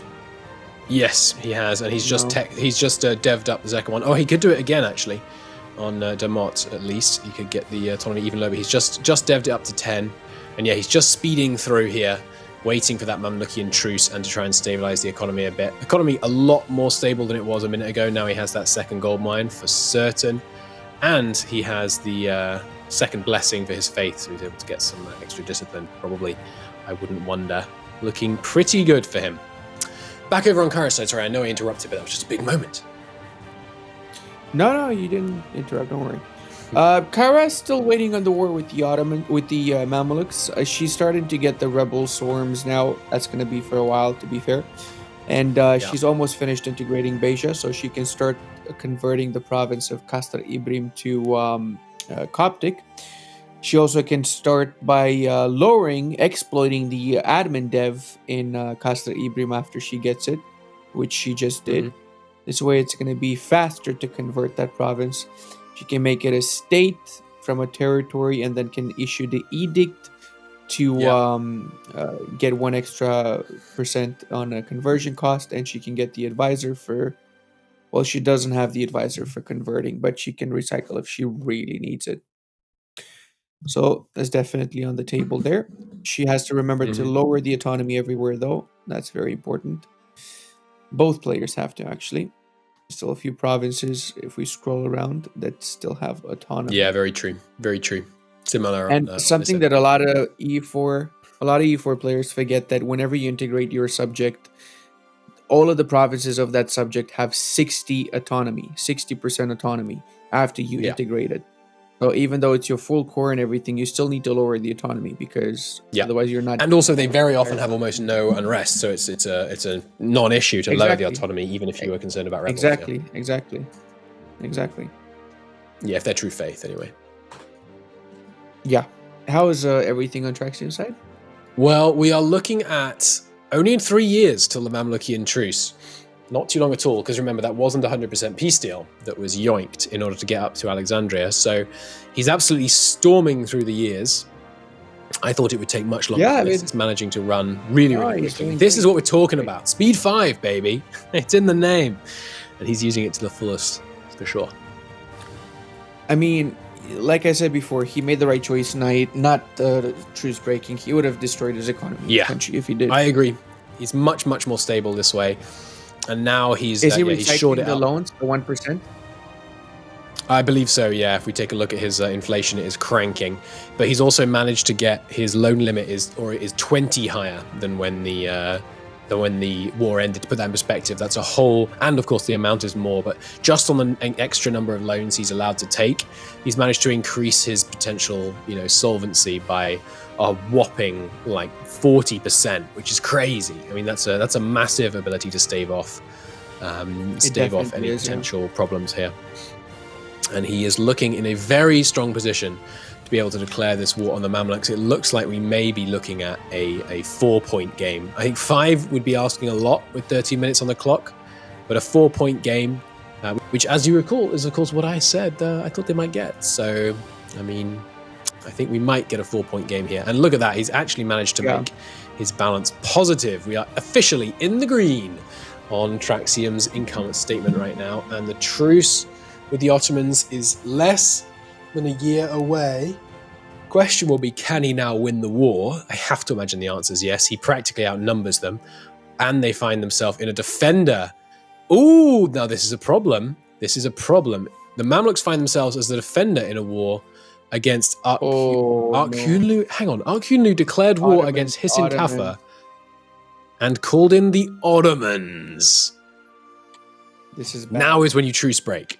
He needs to truce break so that he can get the province. Truce breaks. He has a few months. You don't truce break for a few months. The province might fall tomorrow. Doesn't matter. You don't truce break for that. He's still in the lead. Oh. He is still in the lead. It's true. He doesn't need to throw it away. That's true. Exactly, holding the lead is a strong move.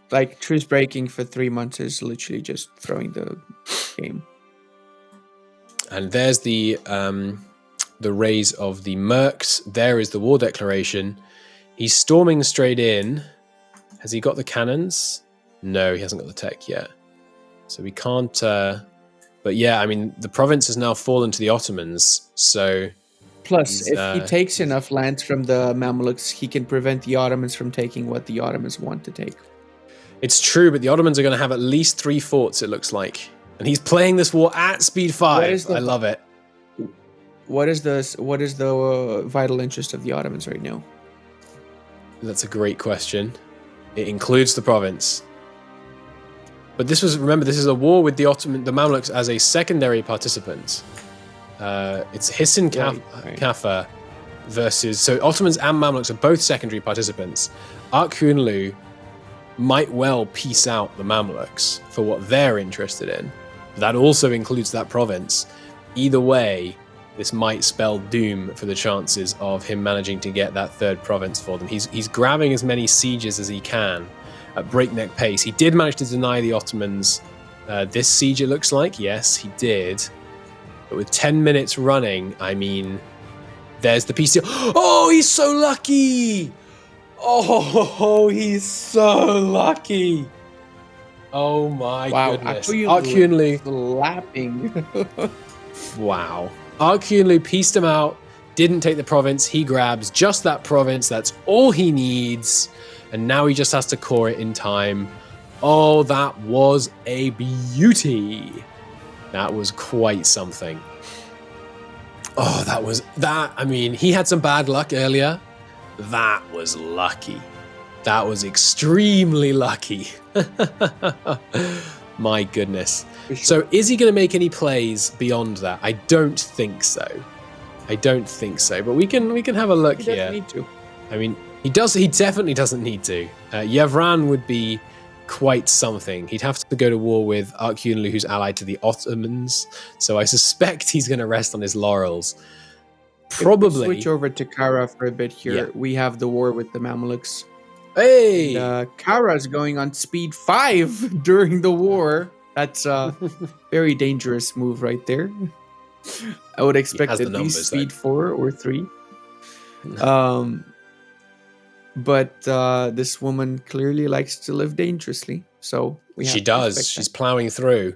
Let's take a look. Can she get a peace deal that gets her both of them? Oh, God. Oh, the Ottomans are at war! Second. Oh, no. 27 loans? Surely she's got more. Oh, she doesn't have. She went a little bit over with the amount of units. And Oh, dear. she's going to go bankrupt very soon. Oof. It might not She has matter until with the number of April troops she's got and the 72. Ottomans being there as well. Yes, the Ottomans are here too. The Ottomans are in a separate war though. I'm not Yeah. sure why she took so many loans and mercenaries. She didn't need that many, to be honest. She's getting minus I guess- 100. Oh, now she's down to minus 44 per month. She deleted some of the mercenaries, I guess. Oof. Over on my end, the Ottomans are immediately at war with the Mamluks again. She can take Alexandria at least. Yes. She thought yes. they had more Let's stay troops. on Cara for now because I think it's just going to be it's just the conversion of Antioch is underway, but that's going to be more or less it on Traxium's side. Yes, let's stay on Cara. Well, you can check the Mamluk's troops by right-clicking and going to the interface. Says the total amount of soldiers that. Well, they still have quite a lot then. 50,000. I assume the Ottomans would have beaten them up.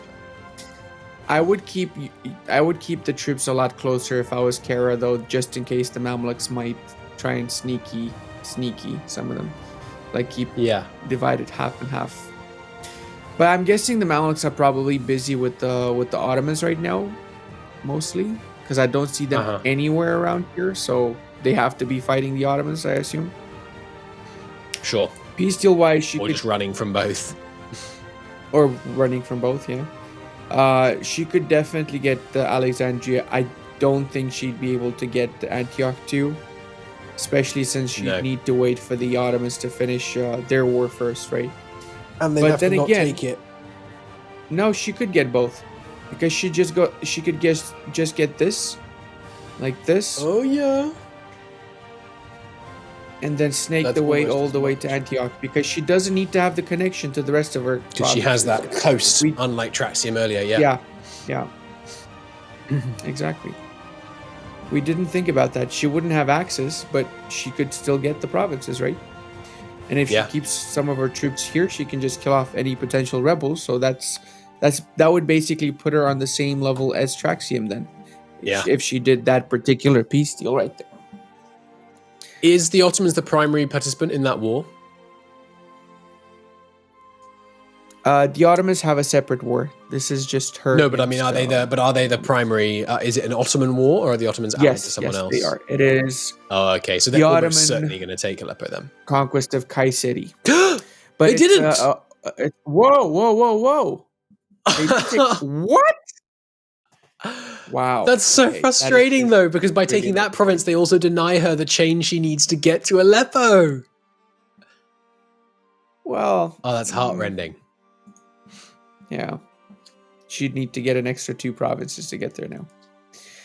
Oof. 3, yeah. Oof. Oof. Well, okay, oof. 2 extra. Yeah. That hurts. That looks like we are going to. That looks. She like has it's definitely 50% going war to score. Aleppo 3. If I was her, I'd take the the safe peace. option, like this deal here. Oh no! Wait! Don't take that piece. Don't take that piece, because then you won't be able to core Alexandria immediately. You'd have to core them in a line. Yeah, Whereas you'd have you to need- she core them needs one by the- one. Or yeah, she needs the just take contiguous this one. connection. This is also doable. It's Yeah, actually less that's the piece aggressive to take. expansion. That's definitely the Yeah. piece to take. And take the money also. Oh, not go Traxium is bankrupt, trying so for you go like 5. this. Traxium's trying for 5. He's got the war against Arkyunlu. This is your economy. Without the Ottomans, he's going in there. But with 5 minutes left, I don't think he can get Yevran. But we'll see. He's not going to be. He's not going to let my doubt stop him. He just needs like that. And he's already spying on... No, he's not spying on Karakunlu yet. He should start spying on Karakunlu immediately, that's for sure. But yeah, this peace deal is pretty cheap. In fact, is Haleb? No, Haleb is more. Yeah, so that's a really cheap peace deal, or this even, to get yourself over there, and then it's only... He doesn't need to do that. He can just take all the way to Mush, go north into Mush. Oh yeah? That is slightly more expensive, but it does get him... Well, no, it doesn't get him closer, because this No, Bayezid's Ottoman, what? Yeah, I know. Wow, the Ottomans just took Bayezid. Wow, that is insane. Yeah, so he has to take... So he has to go around the entirety road. of the mountains there. Yeah, and he's not going to be able to siege down this many mountain forts in that little time. Like, it's just not enough time. We'll see, though. I mean, he's trying. I respect the try, for sure. Has Cara got her peace deal? Over on Cara's side, yes, we did do... English, you know, it's difficult. We did do the peace deal, and we have all the money we need to pay off those loans so we don't go bankrupt now. Plus, I guess she will disband most of those mercenaries.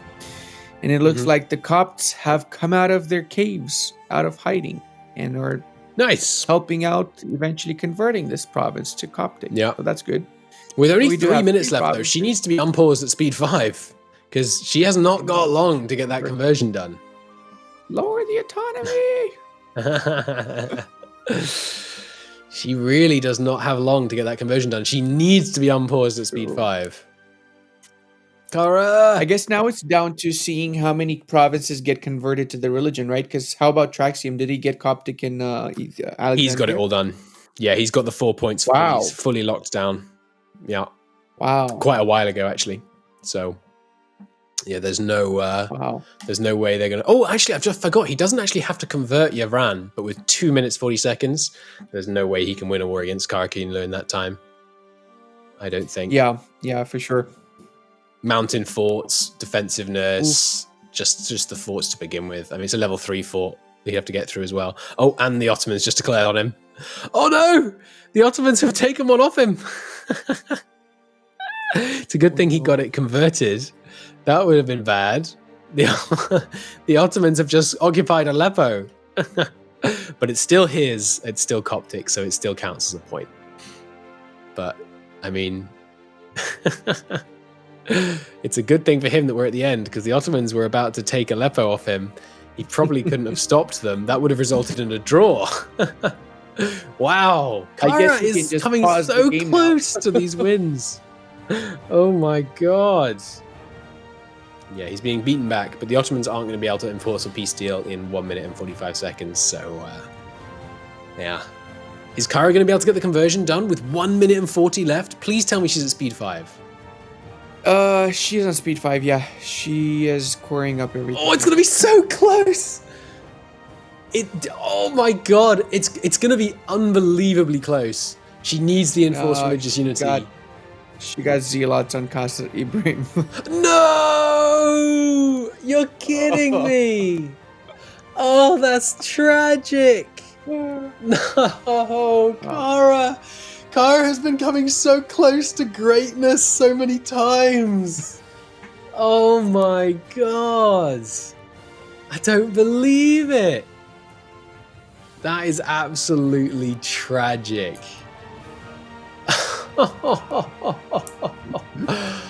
As the time ticks away from the final minute, she might still make it. How does she got? Has she got 2 missionaries? She does. Come on, Cara. It's gonna be so close. Get the. Oh no! They just got rebels breaking up north, and she hasn't started the conversion. 34 seconds. Oh, my voice can't handle it. Oh my god. You should make Delta a state as well and set up a state. She needs the state. She needs the conversion. I think she hasn't noticed the southern conversion. Lower Nubia also. Yeah, come on. The mystery in Alexandria. She hasn't noticed in the south. She needs the conversion, but there's only 10 seconds left. No. And the mission speed in Alexandria is not high enough. She's making no progress. Yeah. Oh, what a disaster. That's time. Time is up. What a disaster for Cara right at the end. Oh, heartbreaking. So is that 1 point for Cara? It is. That is painful. That is painful. Over here on Traxium's side, we did get a very respectable 4 points. I cannot believe that Cara, that was such a problem right there at the end. Oh my god. So unlucky to get that Zealot rise right as she was finishing it, and then to just not have enough. Yeah, edicts. Edicts are important. God. Very well, important. 4 was about what we thought. We thought 4 was about the right number. And we learned something today. Ethiopia's troops freaking strunk in the early game. That was mad. Definitely. My goodness. That was quite the display. Congratulations, of course, to both our players. That was quite something. Any final remarks, Ludi? It's been a good evening. It was a fun run. I really enjoyed this run. It was interesting to see the different approaches. Very, very interesting to see the different approaches. I agree. Let's get the casters in here. By casters, I mean hosts. Hello, we're the casters. Hello. Guys, Cara's That will be chain of disastrous luck continues, coming right down to the end. Yeah. She's tried so hard and got so far. It was tragic. I will say, though, that I've been enjoying your very slow but methodical downfall, Count Christo, when it comes to both voice but also recognizing who's who in the studio and what's actually going on. It's been amazing. So thanks for that. I would Always think that happy it's to be because it's entertained. late, but it's actually late for Ludi, not so much for us. Yeah. It's true. I don't know if we've talked about this yet. Ludi, do you want to share with the audience the absurd time it is where you are? It's 5:30 a.m. That is dedication right there. Thank you so much, Ludi, for doing this at such a late hour. Yeah. So. Yeah. It's my pleasure. I mean, we know at this point that Traxium got the most point and has won this duel. But I did want to ask both of you. Let's start with Ludi. Did our players play the way you expected them to? Yeah, they actually did really well. They performed pretty good. Traxium was a lot more aggressive than Cara in his playstyle, which can be beneficial, but at the same time it can backfire if you don't have a good solid plan to go ahead with and you're not careful on all fronts, which is basically what happened on his first attempt. But he did save massively face, and with the second attempt he fixed that, and in just half the time he managed to get 4 monuments. Pretty sure he could have gotten 5 monuments if he didn't rush the first time. Cara did really great too. She was a lot more playing it safe, basically. So if it was not 90 minutes, if it was 3 hours, she probably could beat Traxium with 5 monuments with like 30 years faster than him, maybe. But she's definitely she was playing it a lot safer than him. It was interesting to see 2 different approaches, completely different. But so, Count Christo, is that one of the challenges within this format that we haven't necessarily talked about yet, right? Because for the first 2 weeks, we're doing speed 3. You kind of have to reprogram your brain to figure out, okay, so how much time do I have for 90 minutes if I'm going at maximum speed 3? And this, we, in a sense, flipped the script because we were finally able to. Now it's speed 5. Now they all of a sudden have so much more time. And you kind of, once again, have to reprogram your brain to figure out, okay, what can I do in that time? It really changes everything. And I think Traxium, he embraced it a lot more than Cara did. Cara was playing... I mean, we were saying the whole time, we thought Cara's style was more effective. And Traxium was playing the high risk, high reward. Clearly it paid off, and, fair play to him. But Cara was playing more conservatively, like acting like she only had 1 shot at it. Traxium's like high speed, high risk. It's much more forgiving when you're able to go speed 5 because you can do that restart, as we saw, and still achieve some of these objectives very, very quickly. But it was I mean, it was a heck of a thing to see that implosion of Traxium at the start, which is, of course, the downside of that super speed play. But, yeah, it was a great run. I really enjoyed today. All right. On that note, we will say goodnight to you both. Thank you so much, and we will see you back next Thursday for our finale. Yes, it's going to be super exciting. Join us on Discord to figure out. We'll announce who's our second finalist there because we don't know yet.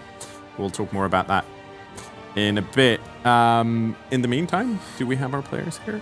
I have not heard that. Well, in that case, they are ready. Oh, they are ready indeed. I was going to banter. There's no banter allowed. He doesn't want to talk to me. Hey. Congratulations, Traxium.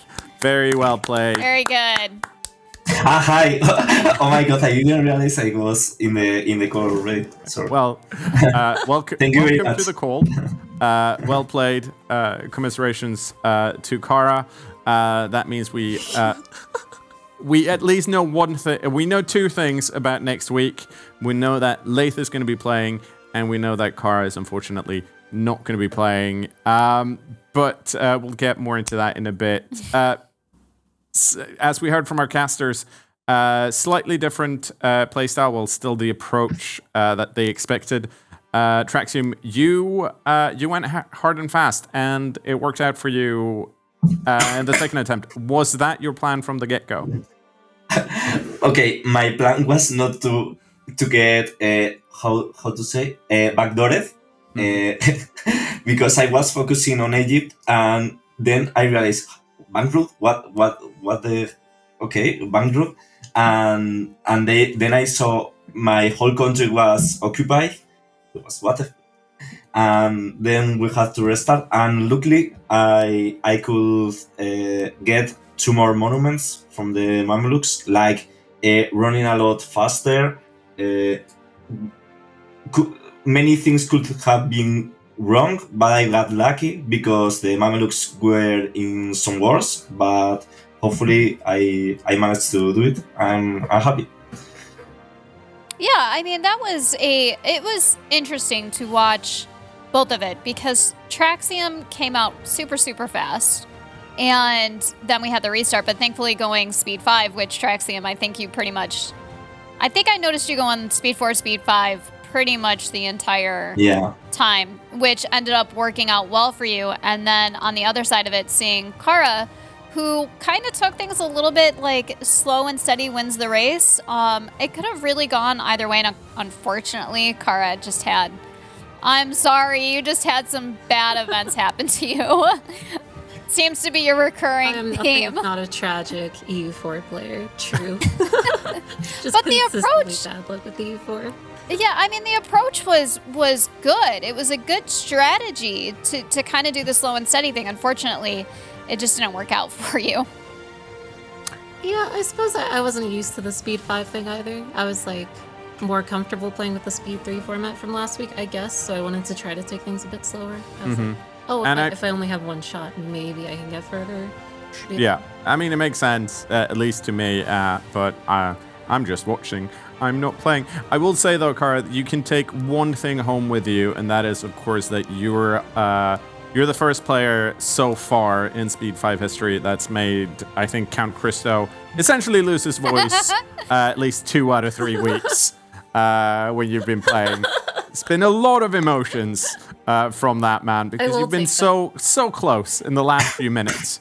You know how to play the timer. That is an achievement. She's kind of been having the ego as well, too, because I'm sitting there like, no, every single week. It's just I'm sitting there screaming no, just because some of the events are just, but it's tragic. Tragic. Absolutely tragic.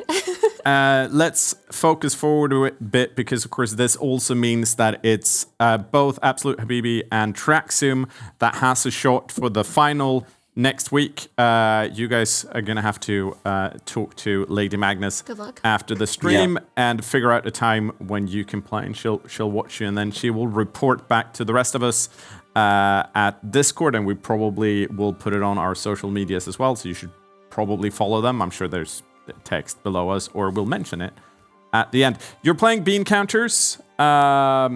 getting a hold of the coffee trade, if I'm not Yes. mistaken, while starting as a nation that has a coffee producing region, which at game start isn't that many. So I realize there's a lot to play for, Traxium, so I'm not going to push you on the strategy that you're going to employ, but... Maybe we you wanna do lie about Ethiopia part 2. Part 2, Ethiopia okay. part 2. It's definitely possible. Okay. All right. Well, on that note, we will say goodnight to you both. Thank you so much, and congratulations, Traxium. Thank you very much, and congrats to Cara too. I'm sure he did well. Thank you. Aw, so Good night. Thanks so much. Okay. Another week is in the... I was going to say bag, but I feel like we're in medieval clothing. I mean, whatever. Not sack. quite. Yeah, It's there in the- you go. it's in Sack. the- That's a good one. It's in the sack. That's a good one. No, that sounds dirtier than I intended it to be. I'm sorry, everyone. We'll, of course, be back next week with both Family Affair, but more important... Yes. Not more importantly, but actually, you know what? More importantly, the finale of our first season of Masters Universalis Duels. So it will be between Laith from the social streamers and either Traxium or Absolute Habibi, and we will know that next week. If you want to be one of the first to find out, of course, follow us or join our Discord, discord.gg/speed5. I'm sure we'll post it on our social medias. We're normally at Speed5Official on Instagram and Twitter, at least. And I think, do we have anything more? No, just make sure that you're back here on Tuesday at 1800 CET for a family affair. And then we'll see everybody, of course, after that for Masters of our finale of Masters of Universalis. So thank you so much, everybody. Yes. Good night. Good night.